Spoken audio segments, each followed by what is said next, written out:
Hello ਸੱਜਣੋ ਤੇ ਮਿੱਤਰੋ ਆਰਪੀਓ ਫੈਸਲਾਬਾਦ ਨੇ ਜ਼ਿਲ੍ਹਾ ਭਰ ਦੇ ਵਿੱਚ ਜਿਹੜੇ ਪੁਲਿਸ ਅਹਿਲਕਾਰ ਕਰਪਟ ਨਾਹਲ ਰਿਸ਼ਵਤਖੋਰ ਉਹਨਾਂ ਨੂੰ ਜਨਾਬ ਸਜ਼ਾਵਾਂ ਦੇ ਦਿੱਤੀਆਂ ਗਈਆਂ ਨੇ ਤੇ ਕਿੰਨੇ ਪੂਰੇ ਜ਼ਿਲ੍ਹੇ ਭਰ ਦੇ ਵਿੱਚ ਕਿਹੜੇ-ਕਿਹੜੇ ਐਸਐਚਓ ਨੇ ਕਿਹੜੇ-ਕਿਹੜੇ ਹਵਲਦਾਰ ਨੇ ਕਿਹੜੇ-ਕਿਹੜੇ ਮਤਲਬ ਇੰਸਪੈਕਟਰ ਨੇ ਸਭ ਨੂੰ ਜਨਾਬ ਸਜ਼ਾਵਾਂ ਦਿੱਤੀਆਂ ਗਈਆਂ ਨੇ।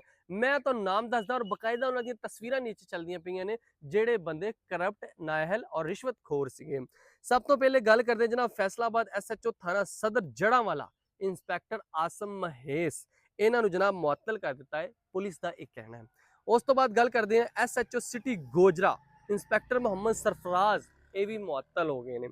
उस तो बाद गल करते हैं SHO city Toba Tek Singh inspector Mohammad Nadeem नाकस कारकर्दगी ते और नाहली ते बर वक्त मुकदमे ना दर्ज करन ते इन्हों भी सज़ा दे दी गई है। उस तो बाद गल करते हैं ASI मोहम्मद अमीन जिन्हों के मुअत्तल कर दिता गया है।